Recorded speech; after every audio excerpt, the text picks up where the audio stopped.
child. Good morning. Have you ever, wondered where this type of food comes from? Not really. Like this is wheat and cereal grain, right? But imagine the first people to start having animals and start imagine the world being so different back then. How on earth would you manage to create cereal from grain? So the shreddies together. It's really important that we think about where our food comes from. What about 3,000 years ago? Where did we get food then? Don't you think it's really important that we know where our food comes from? It's too early for this. You're right. I think you're absolutely right. We're going to need to go on a journey far away and back in time. No. Come on, let's go. No. Come on, let's go. No. Can I finish this first? No.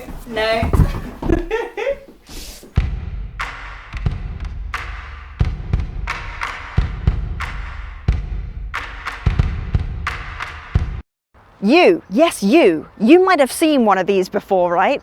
It's called a field. And if you've been in England long enough, you've seen a lot of them and probably think they're very boring by now. You've also probably seen what's around it, a housing estate, and they're all pretty boring. But this one, this one is different. This is a special field. It's an interesting field, and it has a lot of history to tell me. And so, on my quest to find out more, I found a man who likes this field a lot. You've taken me to a field in the middle of an estate. What on earth have you done this for? Why have you taken me here?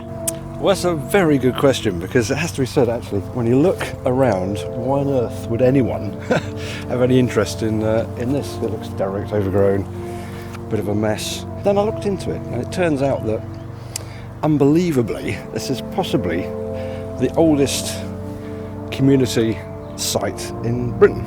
And it doesn't look much, but what was here goes back over, 6,000 years. The remains that we found here, largely in sort of post holes, which have been radiocarbon dated to prove their authenticity, do actually date it right back to more or less 4,000 BC. One of the amazing discoveries from here was that in one of the longhouses was a load of cereal discovered, which shows that this place was actually being used for farming and cultivation of cereal, which wasn't considered the thing that was going on at the time. You live really close to here, and your passion drove you to build a website around this. What drove that? Well, because when I started to look into it, trying to find all the various pieces of information was proving a bit of a challenge. I thought it'd be quite nice if you just go to one place and everything was written in a fairly easy to read way. I'm not saying I've achieved that, but more accessible. As with here, I mean, it looks nothing like the most amazing site in Britain by quite a long way. But in actual fact, when you look into it, there's a large piece of history here. After speaking with Jonathan, I decided to find out a little bit more about Lismore Fields. But considering I don't know more about Lismore Fields, I'd have to go somewhere to someone who would know more about Lismore Fields. So I ended up going to somewhere where somebody would know more about Lismore Fields, which happened to be Buxton Museum. And in Buxton Museum, I found Roz. Looks a bit like a wasteland. But it's one of those magical places in the middle of a town where a little bit of information and a little bit of imagination and you suddenly can go back in time. This is a site of archaeological importance. It's a scheduled monument, and one of the things they found was a building which looked like it had been a granary. The excavations in the 1980s found very, very early buildings there. Coming to the thermal waters probably of Buxton 5,000 years ago, and they continued to come and go until about 3,000 years ago. Why is it that these food groups, why are they so important for humanity, for our story and how it's being built? We need dinner. Really, for humanity, the way we have developed right over time is we've developed as a top predator relying on meat. Now the point of meat is that some other animal has processed the grass. If you can grow additional, you're not having to kill all your animals, then you're beginning to get surplus. But in order to do that, you have to start to settle because things take time to grow. Now what we've got is big diasporas of communities coming in from the Middle East. People are coming across bringing seeds in their pockets. Seeds that they know will grow and produce well. These people are coming in and they're also, and this is the bit that I find really amazing, they're also bringing their animals. Now the land bridge between Europe and Britain has gone, and you have to be pretty brave to do that. As well as this being one of the oldest sites in the UK, predating Stonehenge by the way, one of the oldest pots in the UK was found here, and impressively, you can find it in the museum in very good shape. And this right here is one of the oldest pots in the UK ever found, of course, in Lismore Fields.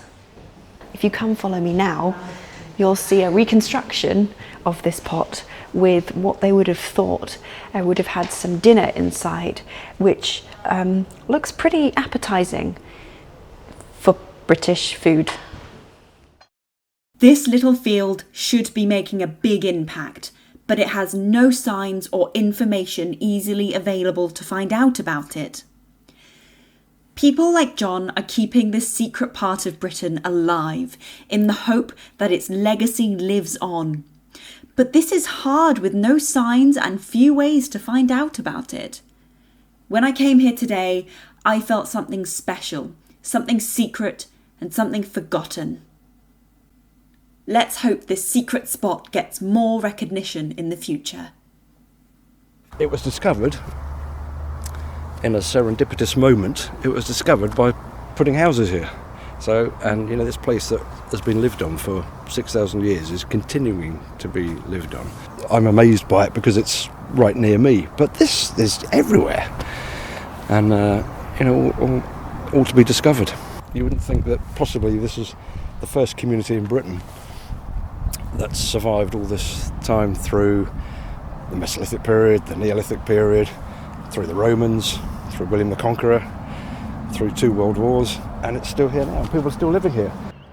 I found out today that our ancestors are a lot more like us than I thought they were. They have the same goals. They want to live. They want to thrive. Skills have definitely changed over time. Yes, I could definitely write a better Instagram post than they could, hands down, with more likes. But I couldn't hunt. So yeah, skills have definitely changed, and I'm a product of my generation. Either way, standing here today, I'm a lot closer to my ancestors than I might ever be. Although actually I'm part German, so it'd make more sense if I was in Germany because but yeah, other than that, I'll see you next time in the middle of nowhere.